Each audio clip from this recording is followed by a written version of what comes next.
मित्रों, महागणपति जी को प्रणाम, माँ पराजगदम्बा भवानी को प्रणाम। आइए हर रोज़ की भांति आज भी सत्संग कर लेते हैं, आज भी चर्चा कर लेते हैं। मित्रों, सत्संग हमारे मानव जीवन का अभिन्न अंग है। सत्संग करने से हमें ज्ञान की प्राप्ति होती है और ज्ञान से हमें सत्कर्म करने की प्राप्ति होती है और सत्कर्मों से इस जीव का मोक्ष होता है, परम धाम की प्राप्ति होती है।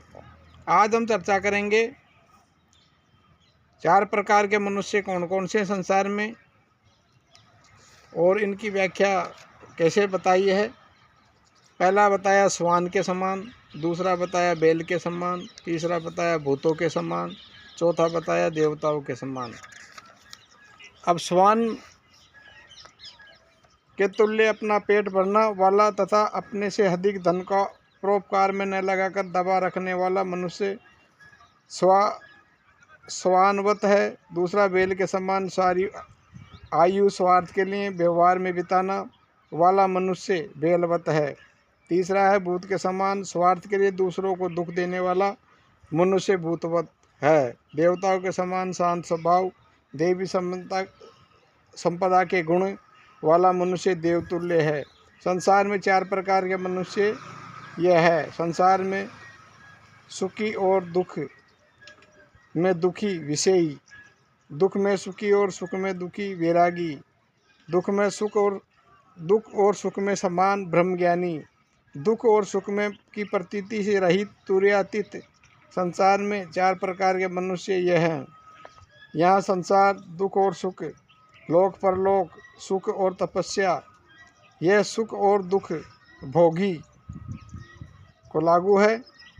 यहाँ दुख और वहाँ भी दुखी कपटी, यहाँ सुखी और वहाँ भी सुखी संत,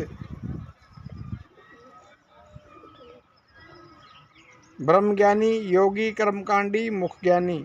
जो मनुष्य संसार रूपी नदी में ब्रह्मज्ञान रूपी तुंबे पर चढ़कर पार पहुँच गया, वह अर्थात ब्रह्मानंद में लीन हो गया, वह ब्रह्मज्ञानी कहते हैं। जो मनुष्य ब्रह्मज्ञान रूपी तुंबे पर चढ़कर संसार रूपी नदी से पार जाने के लिए अधम करता है, उसे योगी कहते हैं। जो मनुष्य संसार रूपी नदी से पार होने के लिए ब्रह्म ज्ञान रूपी तुमी को उत्पन्न करने के लिए निष्काम कर्म करता है, उसे कर्मकांडी कहते हैं।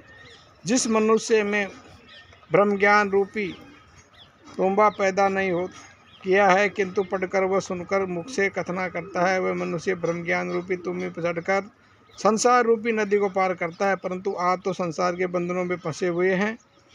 जैसे किसी पंडित ने तोते को पढ़ाया था कि हे तोता, नीलनी पर नहीं बैठना, नीलनी ब्रह्म रूप है। वही तोता किसी समय उठते उठते किसी नीलनी पर जा बैठा, नीले पर बैठने से फंस गया तो भी मुख से कहने लगा कि हे तोता, नीलनी पर तू नहीं बैठना, नीली ब्रह्म रूप है, लेकिन स्वयं तो फंस रहा है। वैसे ही मनुष्य मुख से केवल ब्रह्म ज्ञान रूपी तुम्बे का कथन तो करता है, परंतु तोते की नाई संसार के बंधनों में फंसा रहता है।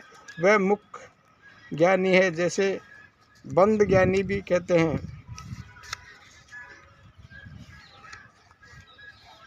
मित्रों, ये हम छोटी छोटी जानकारी, छोटे छोटे वीडियो आपके लिए हर रोज लेके आते हैं। हमारे चैनल पे दी गई जानकारी को आप पूरा सुना करें और सुन के लाभ उठाएं। हम ऐसी नई नई जानकारी लेके आपको आते रहते हैं। हमारे चैनल द्वारा दी गई जानकारी आपको अच्छी लगती हो, आप हमारे चैनल को लाइक करिए, शेयर करिए और सब्सक्राइब करना ना भूलें, क्योंकि आपका एक सब्सक्राइब हमारे चैनल को नई दिशा देता है। हरि ओम, हरि ओम।